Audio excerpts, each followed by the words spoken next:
y'intambara idasanzwe hagati ya Tasha Oda na Nelly Nat. Intambara iratangujwe na Nelly Nat ayitanguza kuri umwe umuririmbyikazi azwi izina rya Tasha Oda asanzwe afashwa n'umuririmbyi azwi izina rya Alvin Smith Olavash Original. Ati rero ni intambara imeze gute? Nelly Nat no kubya neza yuko rero asa nkuko atanguje intambara bivanye namwe mu majambo yashoboye gushira ku mbuga ziwe ngurukana bumenyi cyangwa se bivanye namwe mu majambo yashoboye gushira ku mbuga nkoranyambaga, aho no kubya neza yuko Nelly Nat yashoboye gukora zimwe muri post zigaragaza neza yuko yashatse gutanguza intambara hagati y'umwe mu baririmbyikazi Uburundi bufise asanzwe ari mu minwe ya Alvin Smith Olavash Original. Nina Nelly Nat novuga neza yuko yatanguje intambara ku muririmbyi azwi izina rya Alvin Smith Olavash Original. Ati yatanguje intambara kwa Alvin Smith, vyagenze gute? Byahereye he? Bijahe biherera he? Nelly Nat yakoze post yerekana ko yatanguye gucokoza umwe mu baririmbyikazi bariko baraza neza babifashijwemwo n'umuririmbyi azwi izina rya Alvin Smith Olavash Original. Yes. Ati rero bimeze gute? Ati intambara yayitanguje gute? Bimeze gute? Murabizi neza yuko abakunda kunkurikirana ngaha kuri Tubabwiza Ukuri Show TV, murabizi neza ko naberetse amwe mu mafoto agenda sirikira ku mbuga nkoranyambaga z'umuririmbyikazi azwi izina rya Tasha Oda asanzwe ari mu maboko ya Alvin Smith, asanzwe afashwa n'umuririmbyi azwi izina rya Alvin Smith Olavash Original, aho yamutoye kugira ngo amufashe amuteze imbere impano yiwe igaragare, ayereka abarundi, ayerekane muri East African Community. Murabizi neza ko Alvin Smith numwe mu bantu akunze gukora amakorabo akaba hit, ivyo bikazofasha umwe muririmbyi azwi izina rya Tasha Oda. Ati rero yatanguje intambara gute hagati ya Alvin Smith na Tasha Oda? Murabizi neza yuko rero ati iyo ushaka intambara ku mwana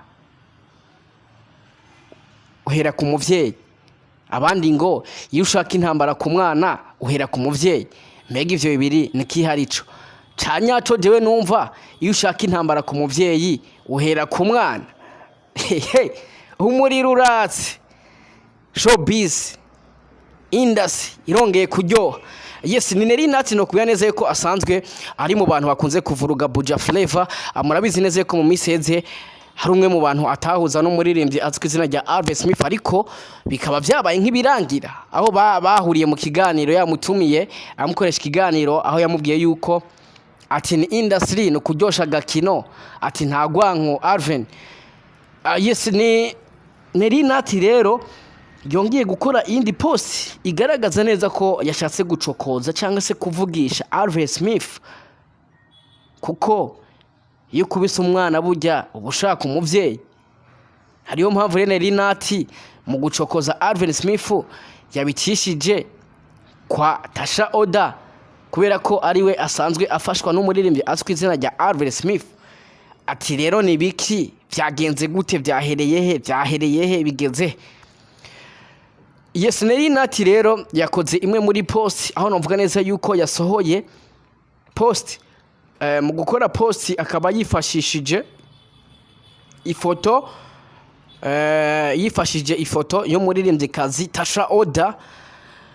No muririmbyikazi amazimisi asohora amafoto asa nkaho avugisha abantu. Murabizi neza yuko mu miseze naberetse zimwe mu ifoto yasohoye aho yari yambaye akantu gafuka amabere gusa ariko gatobaguye kubuyungira, yambaye n'isilipe, reka ndayivuga uko isilipe yo ya rouge nayo nyene itoboye ubuyungira. Yes, ndi zimwe mu ifoto zabwije abantu amajambo menshi. Izo foto zagaragaye ku mbuga za Alvin Smith ariyo Rebel asanzwe arimo.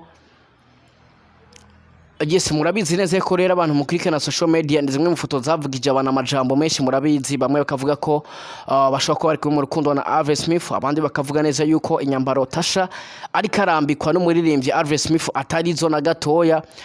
Sasa rero hari yindi foto navuga neza yuko Nelly Nat yabonye, biba ngombwa ko akora post ntazi ikintu ashingiye ko namwe mu majambo yanditse rero amajambo yanditse niyo yerekanye neza yuko yashatse gusotora rero Alvin Smith abicishije kuba ariko arafasha mwino mwisi azwi ku izina rya Tasha Oda, nkuko nakubwiye ati ushaka intambara ku muvyeyi uyihera ku mwana.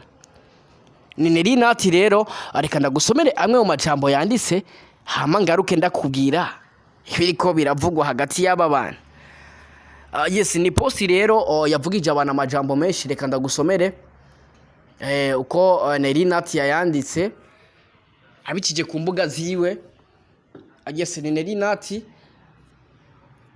yakoze post isa nkaho icokoza Alvin Smith cankwe se ashatse gucokoza Tasha Oda. Yes, reka rinda gusomere zimwe muri post yakoze Nelly Nat cyangwa se amajambo yanditse kuri post ya Tasha Oda. Ariko imbere ko soma kwanza reka mwenda kubwire ifoto yasohoye. Ni foto uno mwigeme Tasha Oda yari yambaye za style nariko ndakubwira zitobaguye, ndibaza murebonaga kuri screen, murabona kuri kamera imbere kuri telefone yawe cyangwa se ku mashini yawe bivanye n'icyo kurabiramo kino kiganiro. Aho yafashe ino foto rero arayipostinga, ariko rero gikuru si foto, gikuru namwe mu majambo yacishije muri iyo foto cyangwa se yanditse yisunze iyo foto. Munyumvirize neza, yanditse ati none uko kwaha.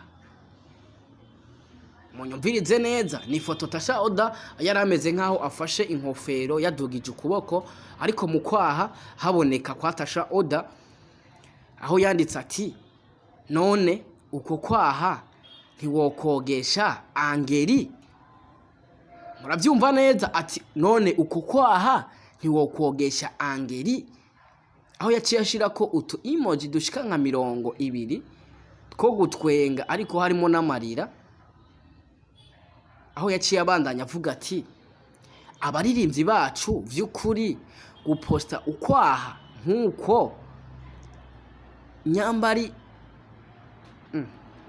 abaririmbyi bacu vy'ukuri guposta ukwaha nkuko nyambari ifumbire yindi tugire turonke.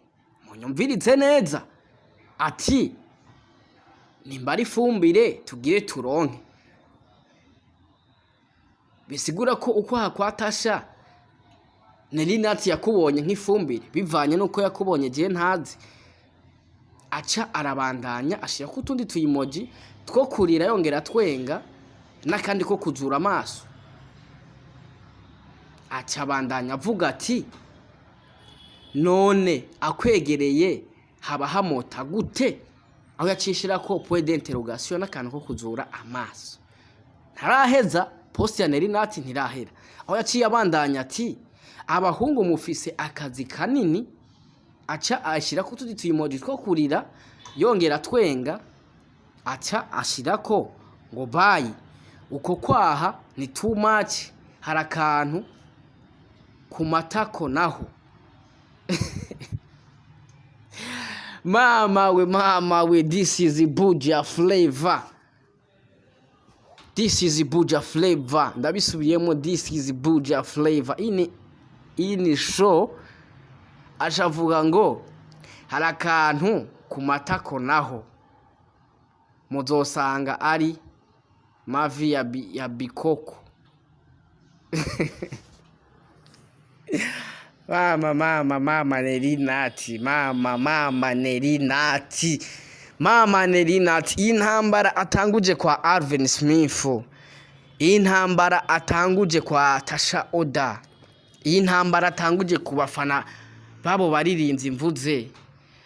Yes, ni ndibaza wumvise iyi post Nelly Nat yakoze cyangwa se amajambo yakoresheje kuri no foto ya Tasha Oda. Ndibaza wayibonye kuri screen yawe bivanye n'icyo uri kurarabiramo cyangwa telefone cyangwa machine. Yes, namwe amajambo navuga neza yuko rero hariho bamwe batayabonye neza, bamwe bayabonye ku canke kuriya abivanye nuko yayanditse. Ntazi impamvu yayanditse, sinzi ko ari beef, sinzi ko ari kupromotinga umuririmbyi kazi kugira avugwe. Ariko bamwe bakavuga ati naho ari gupromotinga, ntabwo promoting umuntu umuvuga guco. nibaze ko amajambo yakoresheje wayumvise nagerageze kuyasoma ngaho wabyumvise nimba ukikana industry wabyumvise aya mu majambo yakoresheje muri post yakoze abikoresheje ifoto y'uwo muririmbyikazi asanzwe ariko arafashwa na Alvin Smith Lavage original uno munsi. Mbega Alvin Smith ko tuza ari umuntu nawe adakunze kwihanganira ibintu nk'ibyo, mbega Alvin nawe aza kubivuga kwiki, biza kugenda gute? Reka turindire Alvin Smith nawe mbega arazahogira icyo abivugako, mbega Tasha Oda arazahogira icyo abivugako. Ariko maze ndakutse neza yuko jewe ari kurumva kuri micro Ishobo Radio wa papa wa promoter bose mu gihugu, ata papa na mwana kugira habeho umwana habanza kubaho papa. By the way, nimba ushaka inkuru nkizi na handi nahanyene kura subscribe kugira ngo uzurabona professional interview n'ibiganiro bigiye bitandukanye uzozura yukura ngaha nyene. By the way, ndagarutse ndakubwire mbega Alvin Smith nawe ibi bintu yabivuze kwiki, mbega Tasha Oda ibintu yabivuze kwiki. Wagwan my people, Ishobo Radio guma hanyene soon.